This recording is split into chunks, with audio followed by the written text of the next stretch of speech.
Welcome to the Reddit Chronicles. Today we will be reading from Malicious Compliance. Our first post is by Irritating Farquhar. So you are claiming I defrauded the company by booking an extra 3 minutes? No problem. I worked for a water company for 25 years and was one of their most productive repair crews. That is, until the new manager, let's call him Mr. Numbnuts, started. We had a monthly rota where you are on call for 1 week in 4 for emergency repairs out of hours. On the day in question, I started work at 7:30 a.m. on a Friday and finished work at 3:15 a.m. Saturday morning. So, a pretty long shift. I get to work Tuesday morning and get called into the office by Mr. Numbnuts and informed that according to my vehicle tracker, I'd left the yard at 3:12 a.m. and not 3:15 a.m., which is an attempt to defraud the company. As you can imagine, I was absolutely fuming at this level of BS. I told him that at the time, I was covered in mud and sweat and just wanted to get home after completing a monster shift for the company. And was he genuinely making a crap storm over 3 minutes? He said he was making me aware that I could be fired for it. Cue malicious compliance. I said that if we're going to be this petty, you can take me off the emergency contact list for extra coverage, and I won't be starting 20 minutes early each day either. I'll now be clocking in at exactly 7:30 a.m., and I shall be heading out at exactly 5:30 p.m. No deviation whatsoever, and you can explain to your bosses why productivity is down and you are struggling to get coverage for emergencies. We'll then see how important your 3 minutes are when they are costing the company money. Little did I realize at the time, but the guy's job was bonus related and linked to our productivity, which tanked after that because all the other gangs followed my lead, except the brown nose gangs obviously.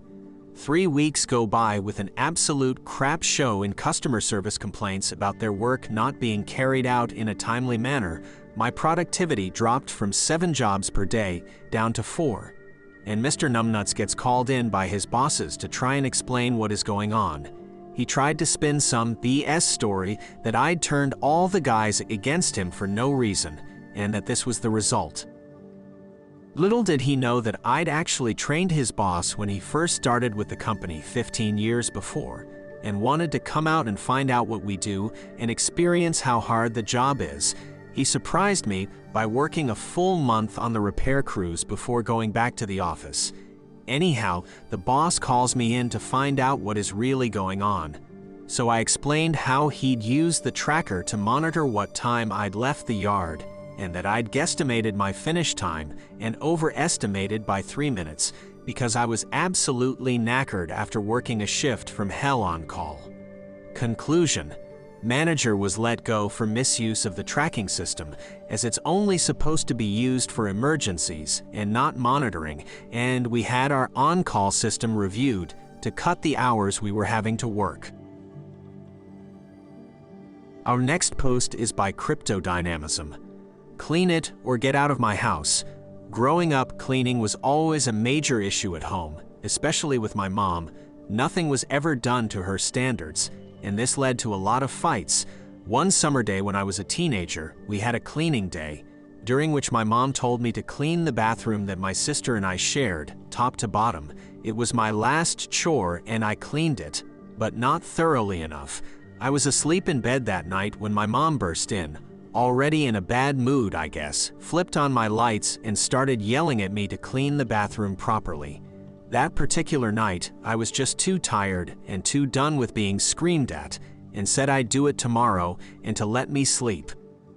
This only made her angrier, and she told me to clean the bathroom now or get out of her house. She was likely bluffing. It was something she said often, but for once I felt bold enough to call that bluff. Besides, it was clear that she wasn't going to let me sleep anytime soon. So I immediately got out of bed, grabbed my backpack, hopped on my bike, and FA'd off. My mom yelled at me the whole way out the door. I biked to my best friend's house, whose mom was more than happy to let me stay over, and I was so emotionally spent that I ended up sleeping till 5 p.m. There wasn't any super satisfying conclusion to this little rebellion. I stayed at my friend's house for 2 days, hanging out and going to the park while still in my pajamas. And immediately after that, I was already set to go on a week-long volunteer trip in a different state. My mom didn't text me or otherwise say a word, and when I finally returned home, she pretty much pretended like nothing happened. But that felt triumphant enough for me, because I knew there was no way she'd ever apologize or say that she'd overreacted. However, she never played the "obey me or get out" card again. Our next post is by the Bliss Fox. Just trying to obey the dress code, sir. Make your choice. When I was in high school, I was part of a punk band that played regular gigs at a few venues around the city. We would regularly open for touring bands that came into town. I guess we were a bit of a novelty act since we were all like 15 years old and put on a good show. Well, part of being an interesting punk band is having a wild appearance, and as such I always had some kind of brightly colored mohawk or spikes on my head. So one day in the middle of the school year, the school sends home an updated dress code notice that now includes no unnatural hair colors or styles, and a few other annoying changes that were specifically directed at me and my friends. At the time my hair was actually bleach blonde, so technically I didn't have to do anything, but when I got home I remembered that I had a ridiculously plush curly gray granny wig that I had bought as a gag. That's when my devious little mind had a great idea. The next day at school I showed up in combat boots with a plaid suit and my hilarious granny wig. First period, I had a really nice teacher who complimented my humor. Second period, I had a real hard-ass teacher who I knew must have had something to do with the dress code change because we had actually argued about my appearance before. So I showed up early to class and had a seat. Class is about to start. The teacher walks in, gets everyone quiet and at attention. Then I notice him notice me. He calls me out. "Yes, sir," I ask. "Take that ridiculous thing off your head right now," I comply. And as I take it off, my freshly dyed bright blue mohawk springs up. The look on his face was priceless. The whole class was stifling their laughter. We all knew he was gonna have to choose. He just tightens his mouth, shakes his head, and says, "Oh, whatever." I got to do this with every hard teacher for the rest of my day.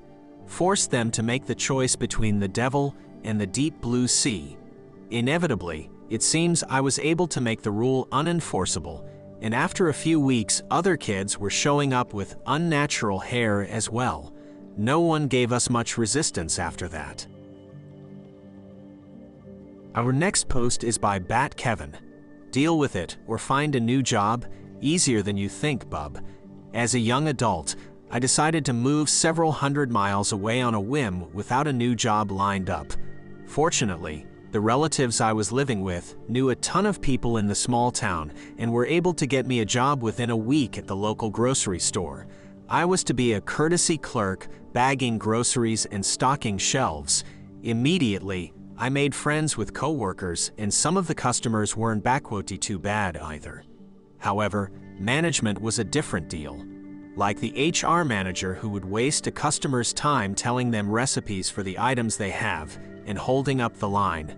She would also call me from the back of the store to bag 2 items and help the man barely older than me to his car, despite him protesting.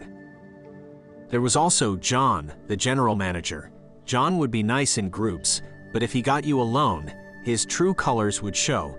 He once berated me for having a 5 o'clock shadow even though I shaved right before work. My hair is dark, it grows quickly. Sorry dude, can't help nature. After a few months, the night janitor, technically early morning, quit. John decided it would now be my job to polish the floors every morning.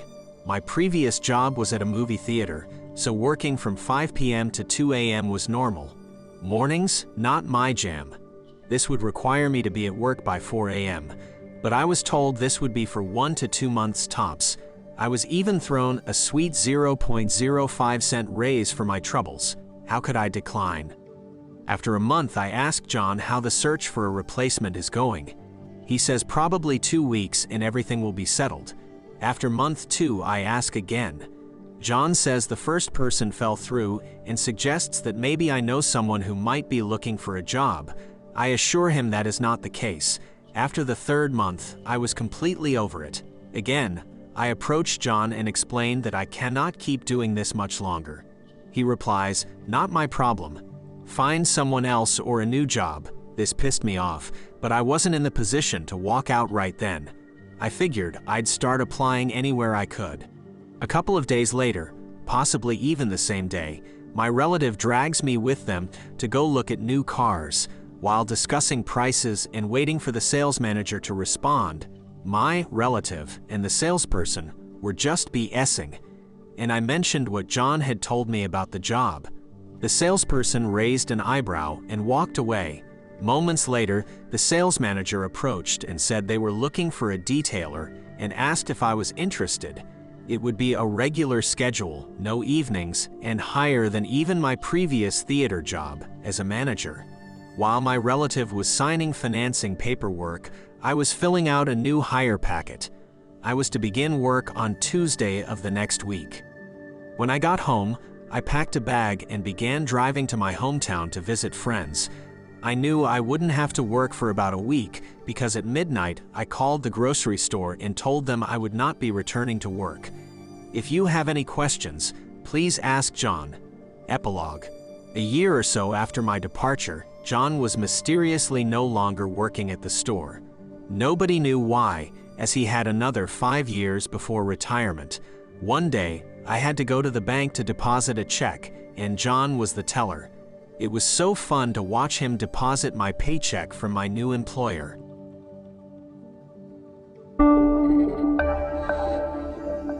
Thank you for listening to the Reddit Chronicles. Follow for more content.